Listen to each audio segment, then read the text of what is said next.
राजाधिराज श्री सद्गुरुनाथ महाराज की जय। तीर्थस्वरूप परमपूज्य श्री रामराय गोविंद केळकर तथा श्री दासराम महाराज यांच्या वचनांवर आधारित श्री दादांचेच अंतरंग सत्शिष्य न गोखले यांनी लिहिलेल्या नित्य नवा दिस जागृतीचा या ग्रंथातील आज ऐकूया 10 एप्रिल या दिवशीचं चिंतन. सारं विश्व गतिमान आहे. प्रत्येक पदार्थाला गती आहे. गतीमुळे पदार्थ किंवा जीव आहेत.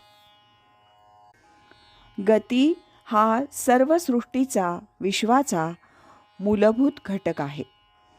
गतिमान असल्यामुळे अस्तित्व आहे. स्थिर पदार्थ असला काय आणि नसला काय तो दृष्टीस येत नाही. ज्याला आपण स्थिर म्हणतो त्यात सुद्धा सूक्ष्म गती असतेच. गतिस्त्वम गतिस्त्वम असं म्हटलंय. माणसाला जीवनात जर गती मिळाली तर तो पुढे जातो. प्रगती आणि अधोगती अशा 2 प्रकारच्या गतींचा उल्लेख आपण व्यवहारातही करतो. तो गतिमान आहे, त्याला अमुक एक विषयात चांगली गती आहे असं म्हटलं जातं. म्हणजे स्थिरता आणि गती यामध्ये आपण गतीला प्राधान्य देतो. वायुवेग असा आपण उल्लेख करतो, पण गती वायूपेक्षा सुद्धा जास्त मनाची असते. मनासी टाकिले मागे गतीसी तुलना नसे असं मनोजवम मारुततुल्य वेगम अशा हनुमंताचं वर्णन समर्थांनी भीमरूपी स्तोत्रात केलं आहे. ते लक्षात घेण्यासारखं आहे. जीवाची अवस्था भ्रामयन सर्वभूतानी यंत्रारूढानी मायया अशीच गीतेत सांगितली. पण गतीमुळे माणसाला स्थिरचित्त व्हायला होत नाही आणि गरगर फिरवून माणसाला उभं केल्यावर जशी दिशा सापडत नाही तशी त्याला परमार्थाची दिशाच सापडेनाशी होते आणि मग व्यवहारात तो गतिशील होतो. परंतु परमार्थात मात्र अधोगती होते.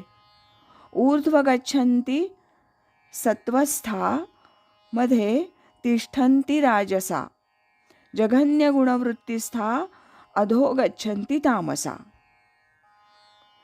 असं वर्णन गीतेत केलंय.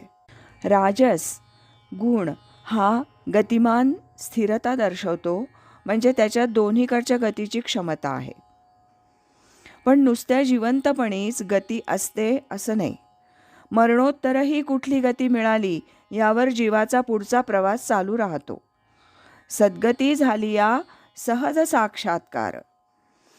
सद्गती म्हणजेच सत जे ब्रह्म आहे त्याच्याकडे जाणारी गतिशीलता प्राप्त झाली पाहिजे, म्हणजे मग साक्षात्काराचा मुक्काम गाठता येतो. ही जी पदार्थाची जीवाची गती आहे ती नवीन भौतिक शास्त्राला सापडली आहे. ज्या अणुरेणूनं हे सर्व विश्व बनलंय त्या अणूंची स्वतःची एक गती असते आणि त्या गतीचा नाद असतो तोच विश्वाचा मूळ अनाहत नाद असावा आणि तो शून्यातून निर्माण होतो. इथपर्यंत भौतिकशास्त्रानं मजल गाठली. त्या नादाचं श्रवण आणि सर्व पेशींच्या ठिकाणी अस्तित्व रूपानं असलेला प्रकाश यांनी जीवन धारण होतं. परमपूज्य दादा म्हणत असत की जीवन हे नाद प्रकाशयुक्त आहे. ते हेच असेल काय?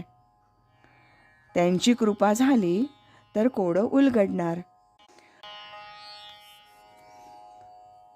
राजाधिराज श्री सद्गुरुनाथ महाराज की जय.